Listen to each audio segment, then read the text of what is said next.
Okay. Well, okay. So the next speaker this afternoon is Pasquale Calabrese from Trieste, and he'll talk about real-time confinement following a quench to a non-integrable motor. Okay. So first of all, let me thank the organizer for letting me this opportunity to talk about something that is unpublished and preliminary. So if reference to your work is not here, it's just because I don't know yet. There are people that work on these things like Alyosha, Fabian, Giuseppe, more than me. So just after the talk, give me all your references, and I will put in the paper when we'll be ready. But now I didn't read all of them yet. The paper is a collaboration in the former Austro-Hungarian Empire between Budapest and Trieste. It's Mario Collura that some of you know, and Martin Kolmos that's sitting here, and Gabor that's sitting back there. And okay, this paper gets also slowed by a new member of the group that appeared recently and slowed down my production. She's happy to meet you. Okay, so this slide is really not needed in this audience. We just quantum quench what they are. We have already too much. Let's skip it. And just let's go directly to one of the main features of the quenches that I think me and John put forward first, but okay. In 2005, we started, that is the light cone spreading of both entanglement and correlation. And that's what will be about the rest of the talk. So let's see what me and John found out 10 years ago, 11 years ago now. Time goes fast. Okay, so we make one of these quenches. Okay, so we change the Hamiltonian parameter. After making this quench, the initial state has a very high energy compared to one of the ground state. So usually it acts as a source of quasi-particle excitation, okay, at time t equal to 0. These quasi-particles have some momentum p, and if the dispersion relation, let's call it EP, each of these particles will have its own velocity Vp equal to the derivative of the energy. And this we know. It's just simple. For time after the quench, this particle will move semi-classical over straight line, each one with velocity Vp. Okay? And one of the main points is that if we make a quench from an initial state that has a finite correlation length, particle emitted from the region of the same size of the correlation length, that we assume it to be small, will be entangled, correlated, while particles from very far points, they don't know it, they know nothing about each other, and they are incoherent. Okay? So, just based on this simple observation, what we came out is that a point, for example, x in the, let's say, in a subsystem A of the system, will be entangled with a point x prime in the remainder only if there is a left or right mover that arrives from a given other point, let's call x second. Okay, there is one point x prime and a point x from which a pair of particles moving with velocity Vp was emitted from some single point, okay? Let's call x second. So this is only possible if x plus or minus Vpt is equal to x prime minus plus Vpt. Okay? If there is a pair of particles emitted from any point in the system, one that reaches x, another one that reaches x prime. That's the meaning of this formula. Pasquale, you're assuming there are no productions. Nothing else. I mean, they are. That's what I want. We will go there now. Everything is semi-classic. That's what seems to go. But it's the goal of the talk to go beyond this picture, at least in one way. Okay. But okay. Yes. Obviously, I'm assuming that there is nothing else happening. If particles scatter elastically, nothing. This thing will not change at all. Okay. What I say will remain the same. But okay. Let's see. Good, but up now everything is sort of heuristic. But this argument brings to concrete prediction, not only to chatting, because we can say that the entanglement entropy of an interval A of length L is proportional to the total number of pairs of particles that emitted from arbitrary points. One reached A and the other one reached B. Okay, so we can write a formula, very simple formula, that the total entanglement entropy between A and B is the integral over all the points from this particle are emitted, that x prime got A, at second got in B, over all the possible moment of the particle that traveled, one with velocity plus Vp and the other one with velocity minus Vp. Okay, so this is just a bunch of delta function. The only unknown in this formula is this function Fp, which is the rate of production of this particle and their contribution to the entanglement entropy. Once we know this function, that is just a function of Fp, we know the entanglement entropy. The integral over delta function is just trivial. Everyone can do it after knowing what is the delta function, so basically a second year of university. And what you get is this very simple formula, which is a linear term, okay, plus a term which is proportional to L. But the interesting thing of this formula is that when the velocity of particle is bounded, okay, so that means its absolute value is smaller than Vmax, this second term is vanishing if 2 Vmax t is smaller than L. So for short enough time, okay, this term is vanishing and the entanglement entropy is linear in time, exactly linear in time. Okay, okay. At the time we found a quite a non-trivial prediction, and it's strong. And let me stress that these things are often confused with the Libby-Robinson bound. But Libby-Robinson bound enter into the game only at this point of what I'm telling, when I assume that there is a maximum bound for a lattice model. But the argument is much more general, okay? Does not require the Libby-Robinson bound. A maximum speed can be there because it's a relativistic field theory, can be there because the system is very well described in the region where I am by a relativistic field theory, so I have a maximum speed of velocity of excitation, or I can have a maximum speed of excitation for any other reason that I don't imagine. Libby-Robinson bound is one of the reasons to give a maximum speed of excitation. Okay? So the formula was quite funny at the time. We made some small numerics on the Ising model first with John. Okay, what we found is that the formula was for the entanglement entropy was very right, in the sense that the entanglement entropy grows linearly up to some saturation point that is proportional to maximum velocity for Ising is 1 in these units. So, okay, up to some point, and then it saturates to a value that is intensive in L. Okay, this is true at the critical point, but even out of the critical point for arbitrary quench within the Ising transverse field Ising model. And some years later, 3 years later, Maurizio, that is sitting somewhere there, came out with this very nice formula, analytic, that was describing this curve exactly. And the formula, notice, is exactly the same one that we wrote with John, with the difference only that now the function h, that before was called f, is exactly known.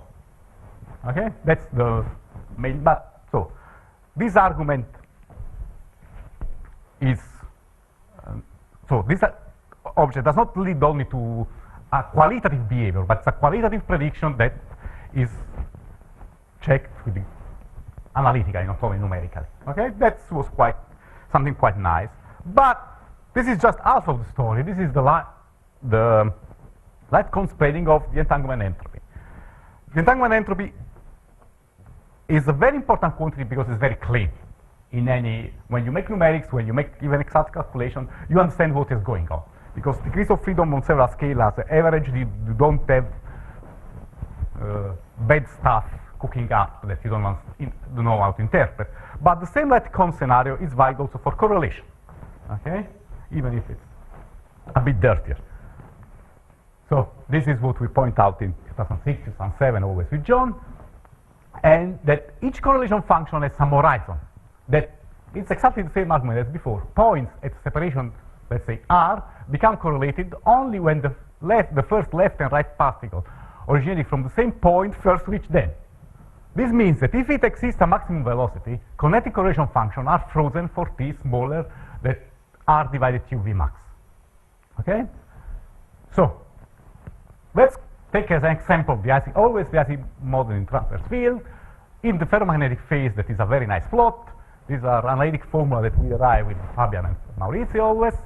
Okay, the two-point function of the Ising model for a quench from within the ferromagnetic phase has this shape, which is here it decays exponentially, then at the turning point almost saturates to a value that is exponential in the separation. if you connect this guy, okay, in the sense you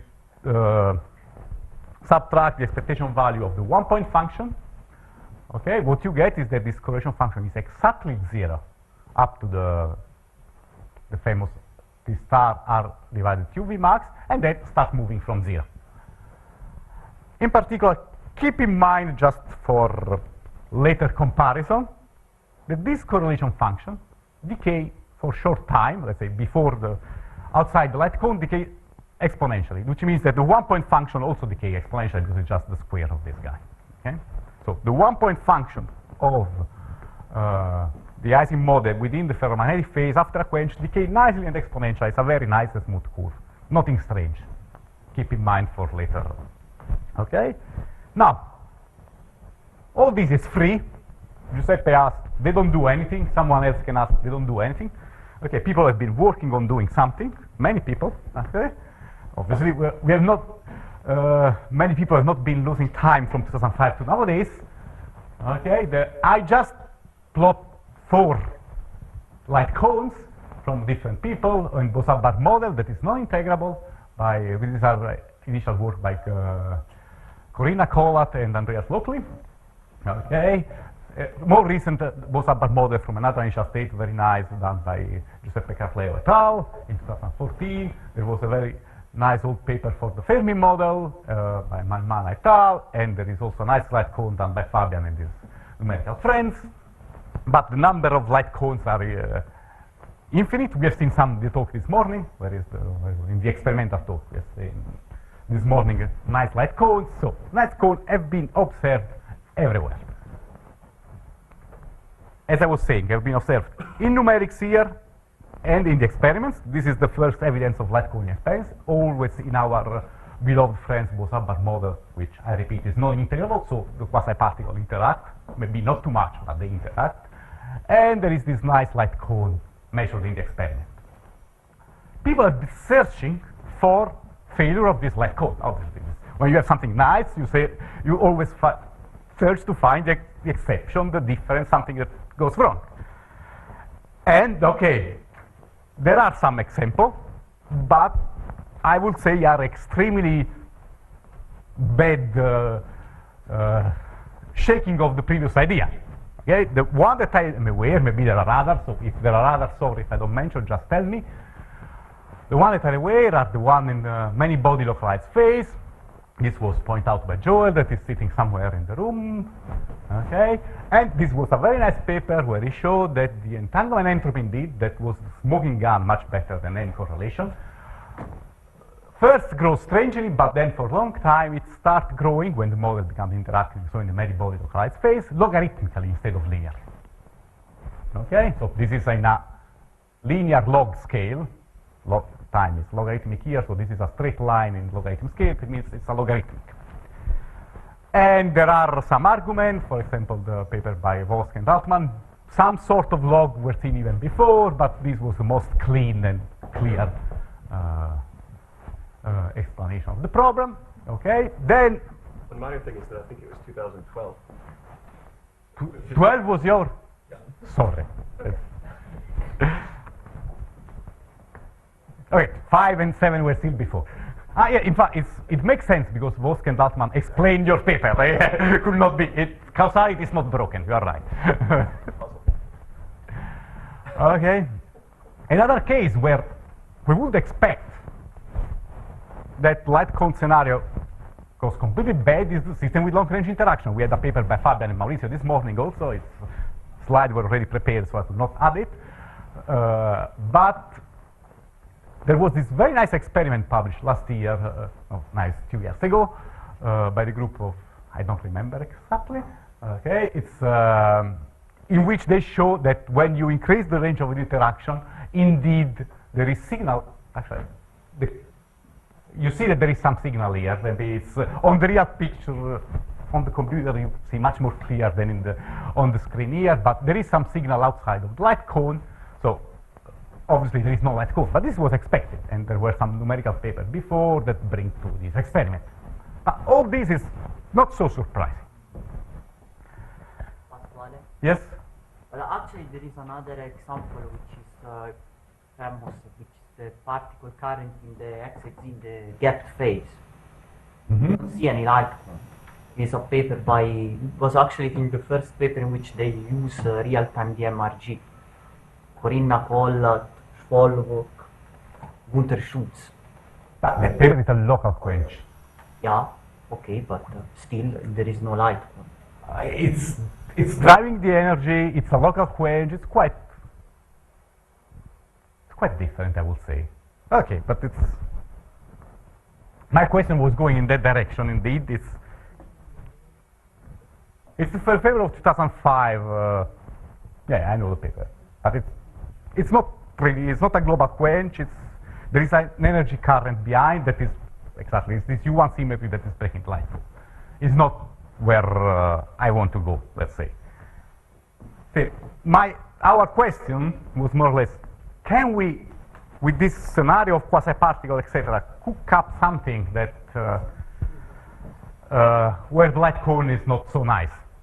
Okay? So, yes. We did an experiment where we crossed from the bottom center to the superfluid, and in that way you create so many quasi-particles that you have kind of a dense liquid of quasi-particles, and then there's scattering and diffusion and whatever becomes important. So we did not really have a microscopic explanation, but we saw that the spreading of superfluid correlations, for instance, has a power law smaller than 1. Because interactions between quasi-particles must become important if you have enough of them. Okay, thank you for telling me. We can discuss later. But you will see now that in a very simple case we have a much stronger effect. Actually, let's go to the point. This is the light cone that I want to, that dies. So we just, so we were quite surprised by seeing this picture.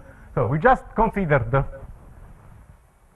the ferromagnetic state, which a posteriori everything will become trivial, but a priori it's not. So let's go through it. We start from a ferromagnetic state, purely ferromagnetic state. Instead of evolving with the single Ising Hamiltonian, we add longitudinal fields, exactly as done by Banuls, Assing, and Sirac some years ago for studying the thermalization. And here are the plot, for example, for the transverse field equal 0.5 and slowly increasing the longitudinal field.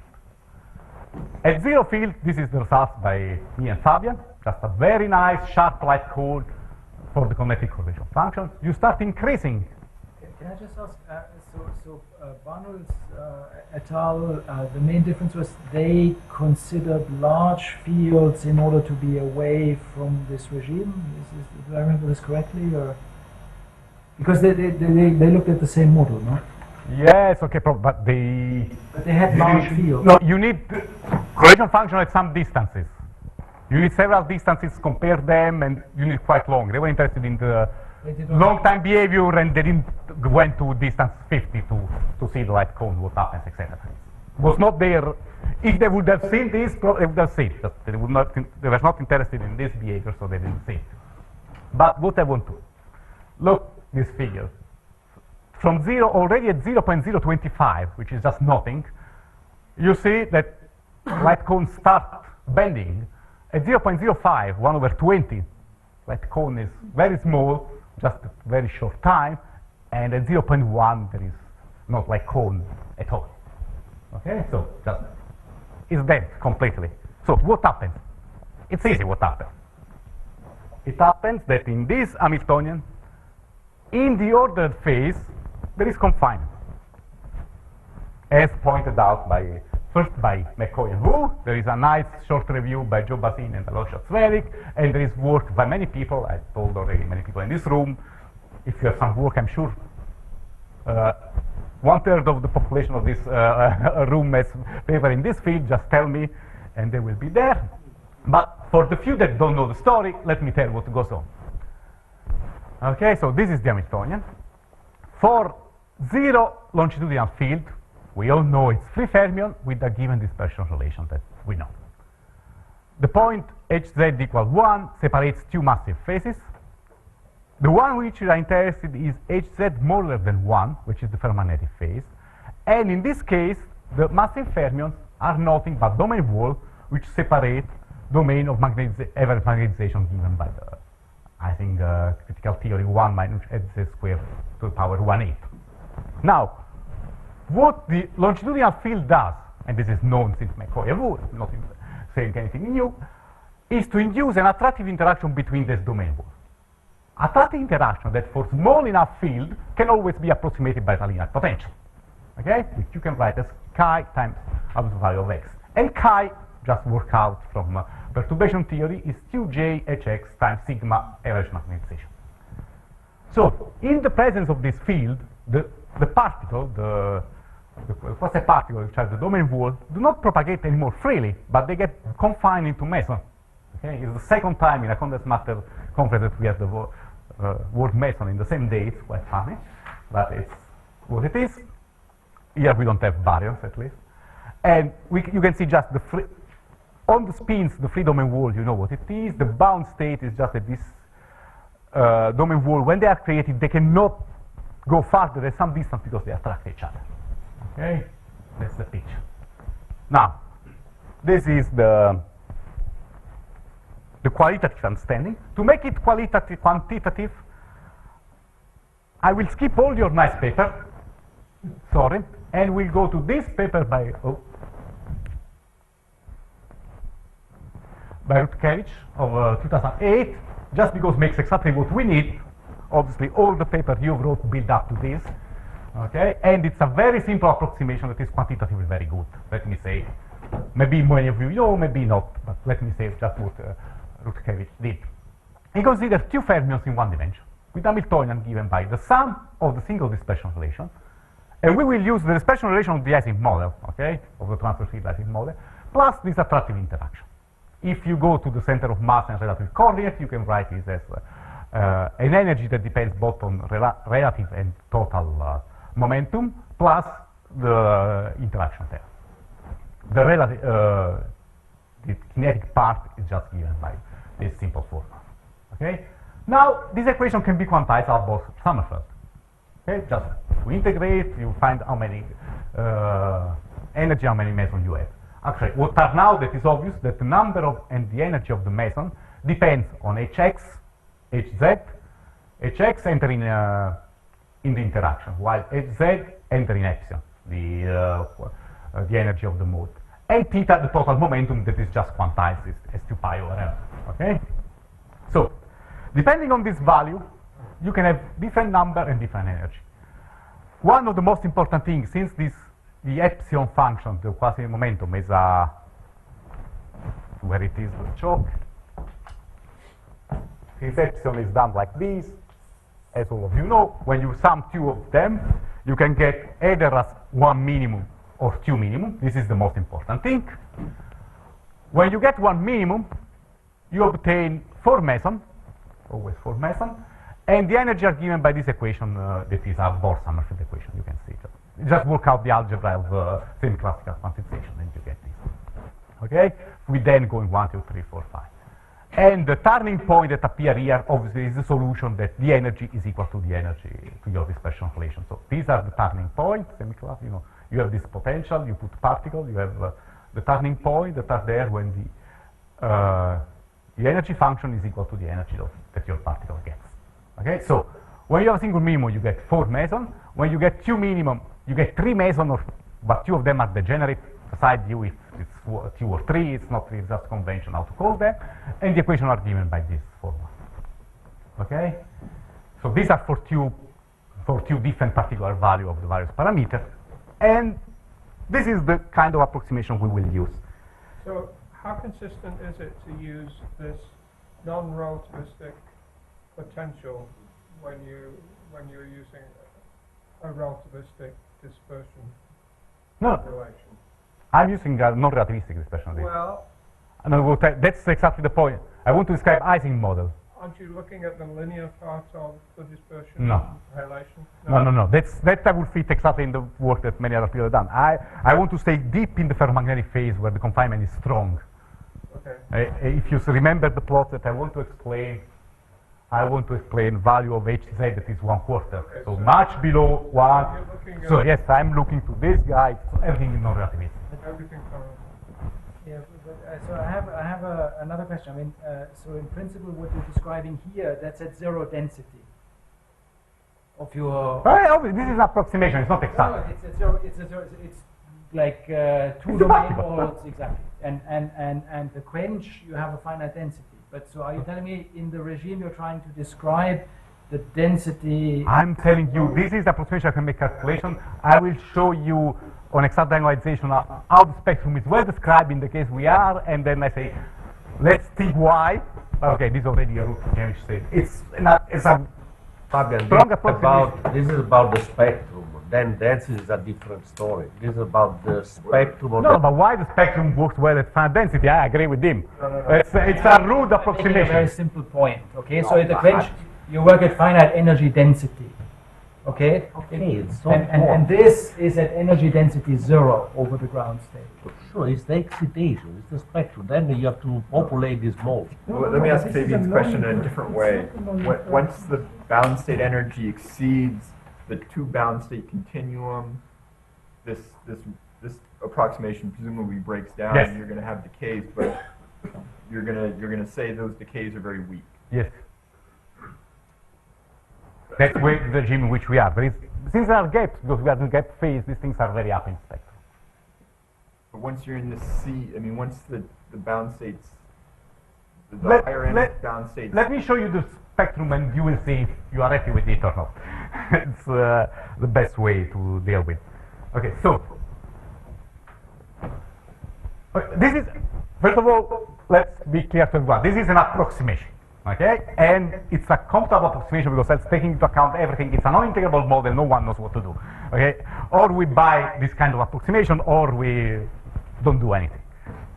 In this case, let's take these values that are our favorite value, hx equals 0.1, hz equals 0.25 at 0 momentum. Okay? The four masses that we get are these, 3.66. Well, these are numbers that will reappear later, that's why I'm plotting. I stress that this E and theta is the special relation of these mesons now. Okay? They have their own velocity.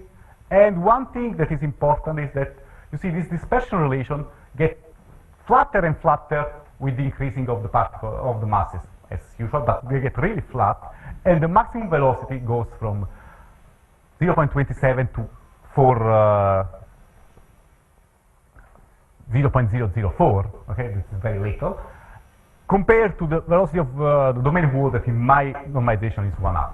Now, this is the spectrum at hx equals 0.1, hz equals 0.5 for different L from exact diagonalization.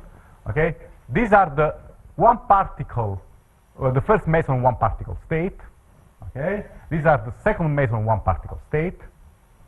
Okay, so below the continuum, obviously things get messed up here, but the agreement with at very moderate value of L, we don't need to go to thermodynamic limit. We are talking about 7, 8. Okay, the agreement between exact diagonalization and this approximation is impressive.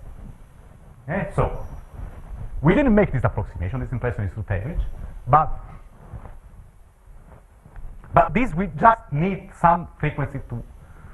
We just need some masses to compare with our result. It's whatever we know that there are mesons.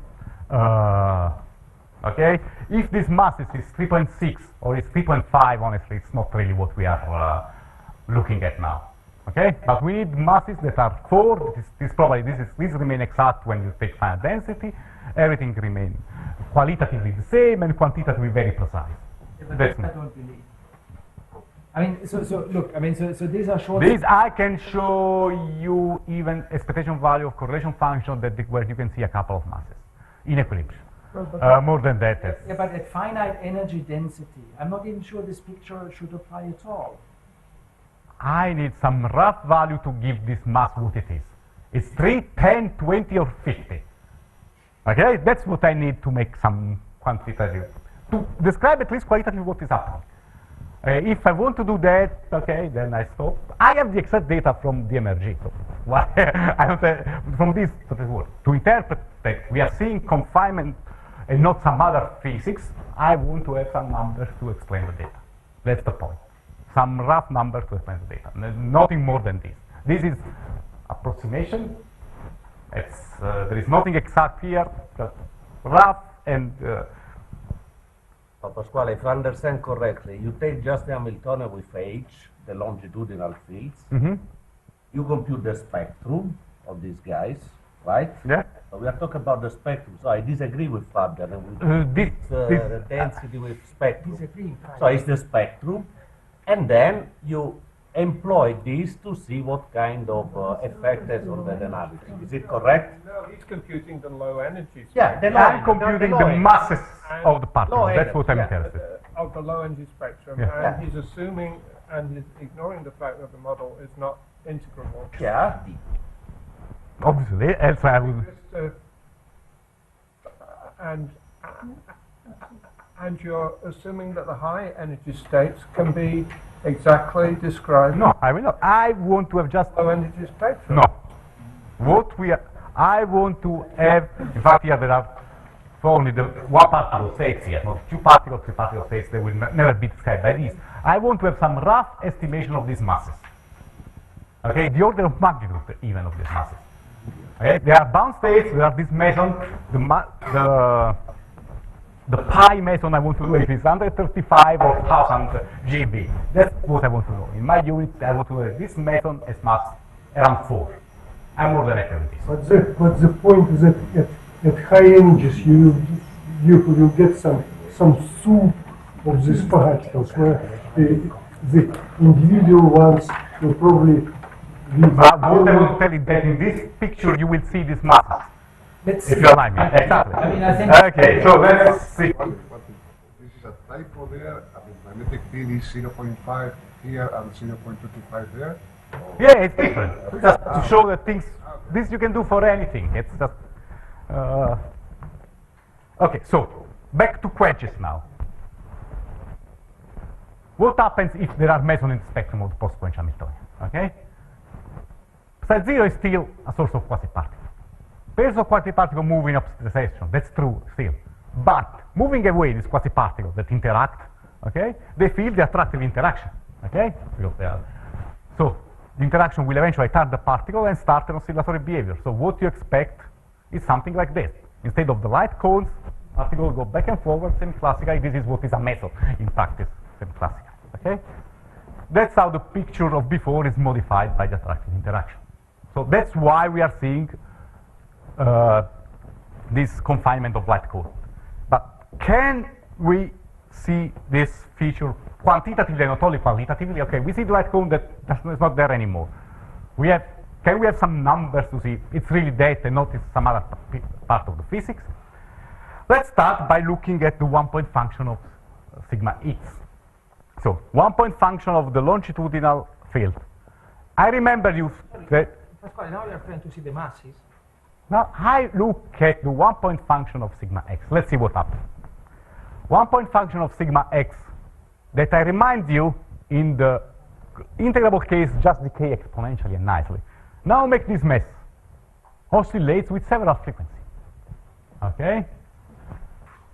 How you see this frequency? You make fast Fourier transform of this data. You get these peaks for several quenches, different quenches. Okay, these are all different, 3 different quenches. You get different powers, different oscillations, different power spectrum. Okay, and let's see where are these peaks.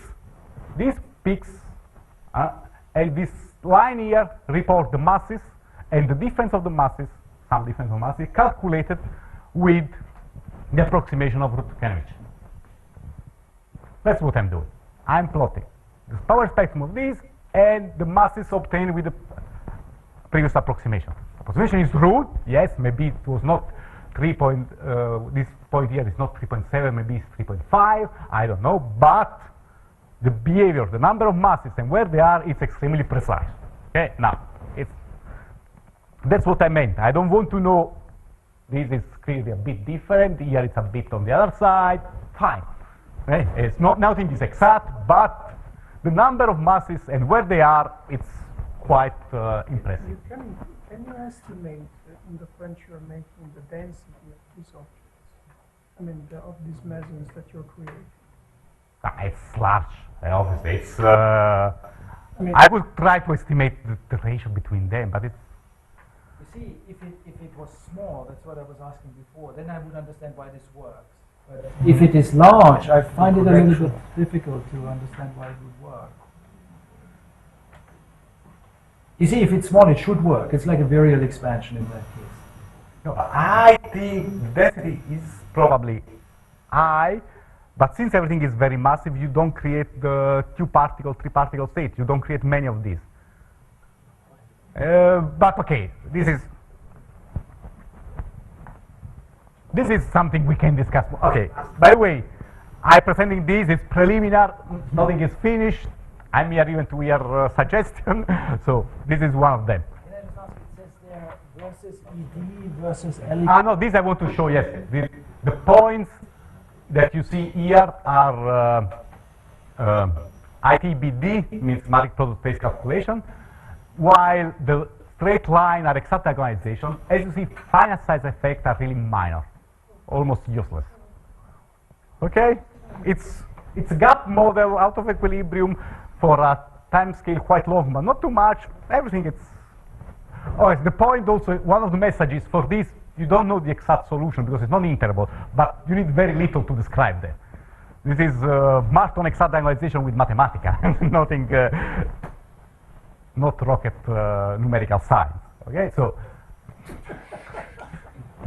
but this is the one-point function. As we know, one of the best smoking gun is the entanglement entropy. Okay, what happened to the entanglement entropy? This is the entanglement entropy for the quench to the integrable model, half-chain entanglement entropy. It grows linearly with time, as it should. As we already, as actually me and Maurizio calculated exactly this slope here. If you add 0.1 here, you see that it starts growing, but very soon in time it bends, oscillates around some value. This frequency we have to make a proper analysis, probably they are connected with this bound state as well. Okay? When you increase the field, it saturates much before and oscillates always the same as, with more or less the same frequency as before. Okay? This is when you quench from ferro to ferro. So, what we find in this case, that the entanglement entropy does not grow linearly, but oscillates around the finite value. So, there is no standard left cone scenario in a very understandable way, but it's not. A bit more unclear is what happened when we make the quench para to ferro, which was a beast already integrable case, so in the non-integrable it becomes even more complicated. So we are, in this case, we are really giving a lot of energy to the state. So maybe we are really in a soup of all the particles here. Because we are making a quench from paramagnetic state from hz equal infinity to hz smaller than 1, keeping turning on some hx. Okay, that's what we are doing. And we are giving really a lot of energy to the state. For the smaller value, we see just increasing of entropy. When the field starts growing, we saw some sort of plateau, but then it restarts. It's unclear if this is some ITBD error or it's still, or it's some real physics. We are checking on this now, but it seems that when you make the big quench, physics probably is quite different. Maybe it's going on the line that you are telling. Here you have very large energy density, you have a soup of, I don't know, you have a quark meson plasma, and I don't know what to do with it. Okay? But what I'm telling is that in the case that we control well, when the energy is not too much, things are nice, we have a very clear light code that does not exist anymore. So these were all done in the thermodynamic limit. You're fairly sure that as you make the system larger and larger. This numerical method is called the ITBD that works directly in thermodynamic limit. The only limitation is the dimension of the tensor. Okay. I would say that there is no, for the integrable case, there is no difference at order of 10 to the minus 16 with the data of the exact results for thermodynamic limit. I doubt that adding a small magnetic field will introduce some systematic effect on the numerics that makes things mad. Really, it's so improbable that I would say it out. Okay. So, we're at this point we go back to the geometric correlation function. I'm reading time. It should be clear why now these things shrink down, etc. And still, I want to stress that the phenomenon is really based on the how little interaction you need to confine this level. We were really surprised by the number. There is a final check that we want to be through, that we have been doing, is that, okay, we know that in the ferromagnetic phase in the non-integrable model, there are the mesons. If you have a question. Yeah, I had a question. So H is small, but the mass gap scales with a small fractional power. Yes. Of H. Yeah, of there is a massive. Yeah. 1 mass H squared. So even if Hx is 0.025, the gap is not so small, is that? Yeah, no, the gap is not small. Yeah. The mass is small. No, but still, the mass is very, practically in unit of time with the is here, where it's are bending. Okay. Actually, you can read probably the mass in the entanglement entropy plot that's around here with this, you call this log mass, and that's entanglement. Okay, but what I want to tell is that in the ferromagnetic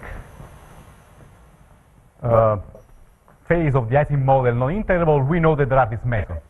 On the other side, we know very well that in the paramagnetic phase, we don't have mesons. Okay? A way to be even a bit more sure that this is due to the confinement and not to some non-integrability craziness is, let's see what happens in the other side. We're very close to the critical point you do have. Yeah, no, we're really far away from the critical point we are entering, where we know that we don't have meson. Okay? And these are plots for quenches from very high field to xz equals 4, so very far from the critical point. There are no mesons, we know it. All your work shows there are no fields. And we let it evolve with hx growing from 0 to 0.4. I remind you that in the ferro case at 0.1, the right cone was already completely dead. There was nothing. Here, from 0 to 0.4, I don't appreciate any difference in the plot. Up to 0.4, still I don't appreciate any difference in the plot. Everything is, we see a nice light cone. It's not so nice because, okay, in this case, the correlation function oscillates a lot, but still, it's very visible. The light cone, and there is no difference at all by turning on interaction. And this is manifested also by the increase of the entanglement entropy. That is, for this fourth value of x, you see that it very slowly goes down, but it remains linear. Without dubs, it remains linear. Okay? While, I remind you, in the previous case, 0.025 was enough to see that this bending. Okay, so it's, I would say, we have enough compelling evidence to say that this phenomenon is due to the presence of meson in the bound state. But Pasquale, there is something perplexing. What I mean is, in the ferromagnetic phases, so the kink disappear, they are confined. There are the true excitation of the meson. But what prevents to make pairs of mesons and to reproduce once again the light cone? Yeah, why don't the mesons propagate And make a pair? No, have the true excitations. I've been thinking to this. Okay, it's a very honest question.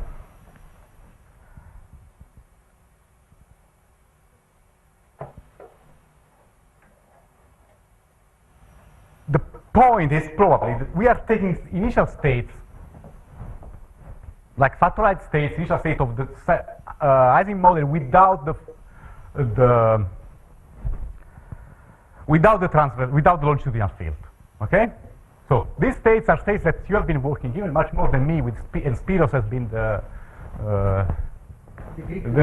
Greek god of these states, saying that there are squid states of the quasi-particle, etc., etc. Okay, but squid states of the quasi-particle of the kink. Okay, I think the states, our initial state can be expressed in terms of kink as quasi-particle. At hx equal to 0, these states are kinks of the domain world, not kinks of meson. Your initial state does not have the meson inside. It's a That you destroy the kink, we agree, they combine and make composite states. No, I have. These are pairs. Are these states, as you have been describing, are pair of the kings with opposite momentum, and that's all. There are no quadruplets that you need 4 to make two mesons with counter-propagating momentum. You need 4 kings to make this guy. No, you have to tell me that this state is simply done by pairs of kings, which is reflect. I'm sure this reflects also the parity invariant state of JS, but this is another story. Okay, let's forget this connection. But you tell me that these are pair of kings. Initial state I'm considering. Coherent state, so there are many pairs. How do you know? No, but pairs of opposite momentum. A pairs of opposite momentum, k minus k, make a meson of 0 momentum. Does not make a meson of momentum 3. You are saying the different pairs they cannot mix. Sorry, can we perhaps, Sorry, okay. so you have plenty of time left. Maybe you can continue and we discuss after he... It's just a conclusion. There's very little left that is this. Okay, conclusion. So I was... okay, so I was telling, I think I presented some compelling evidence that this, in this phase, confinement is the reason for the light cone to... There are something troubling, and I'm very happy to discuss even publicly here, and privately more if we don't have time, but this is very nice, I think, okay? Now, my 2 main questions are the following. Is this a general property of many condensed matter model having bound states? I don't know. Maybe yes, maybe not, but, okay. As you're seeing, you don't need some strong numerics here. It's quite easy to do. Let's check the model. Let's have idea of when this can go wrong or what other effect can come, when we can have pair of mesons. And okay, it's... It's a statement which strongly depends. Okay, so...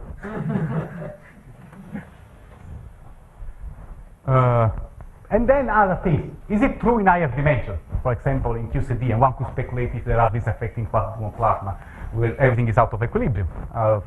I don't know. Maybe there are holography people that can tell something, because there, surely we cannot say much.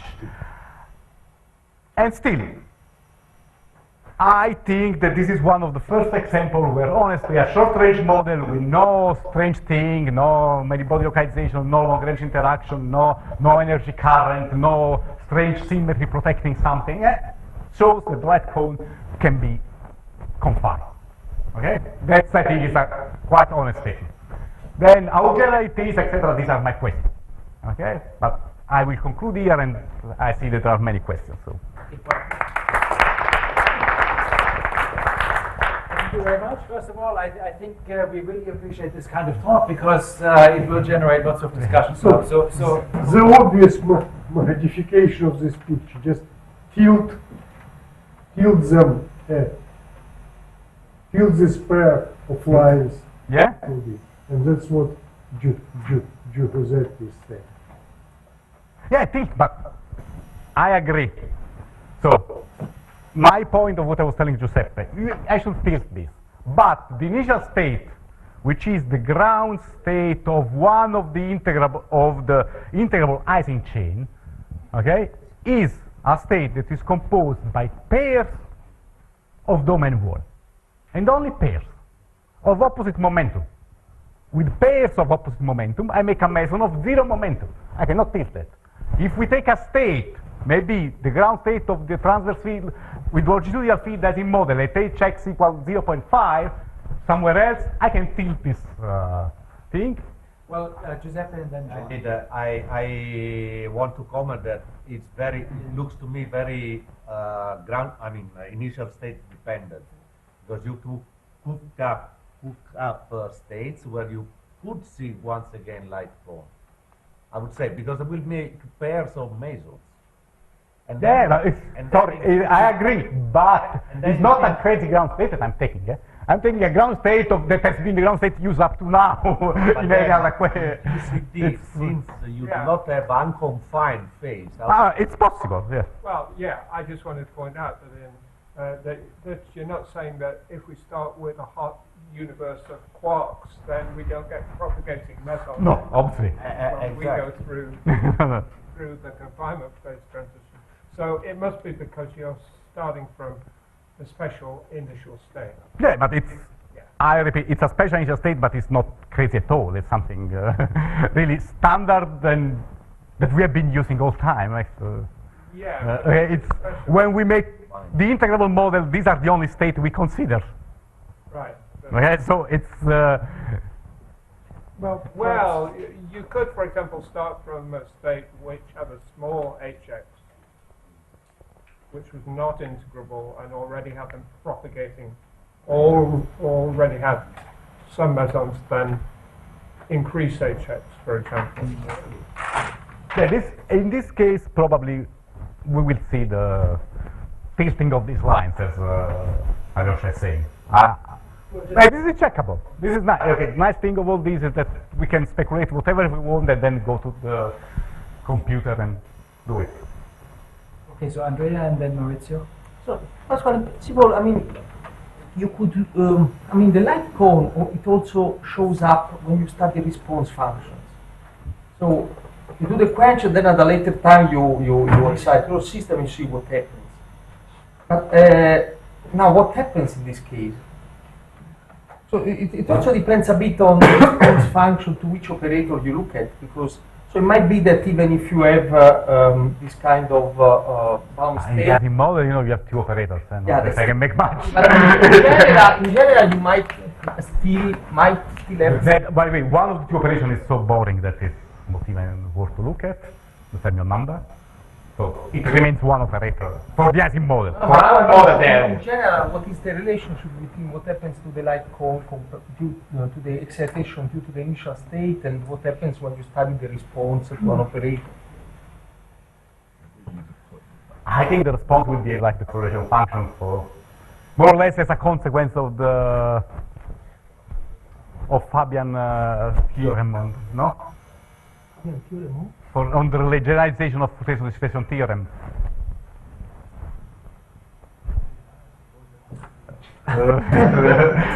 Morally, then okay, details can be taught, but. Just a simple question about the previous slide. So in the case for the quench in the paramagnetic phase, because you consider H very large, so H equals 4, which is a. Yeah, but I wanted to be far from the phenomenon of Alyosha. But you are very, very far. So when saying that in this strong coupling regime you have many different behaviors, I think because okay, H is very large, so it's all the other parameters very small. We can easily go a bit down and see until when this survives. If you try to consider H equal 2. Mario just sent me the data. The problem is that he had his wedding. So slowed us down a little bit. No, but clearly, one good question is up to which, when this light cone starts disappearing, decreasing age. Because exactly, as Alyosha was saying, when you get close to the critical point, you start seeing the meson. So, at 1.5, 1.2, etc. But this is details over a larger picture that I think is quite clear. H equals 4, it's large, but it's the inverse of 1.4 that we were considering in when we saw very nice confinement. Well, but I know that with H equals 4, you are. 1.4, it's 1 over 4 is exactly the inverse of 4. And there are similar phenomena on the two. I found quasi-local charges up to times 20 or something. If you consider H equals 4, so this is why I'm saying it's a very special regime, strong coupling regime. So. Yeah, but here charges don't exist. No, well, at least that I'm not sure whether he would agree with that. In the non-integrable model, I mean, remember that he didn't, as long as he was close to strong coupling, he didn't use integrability in his construction. Okay, so I think let's leave it there for now and continue discussions in private. And let's thank Pasquale again for very inspiring.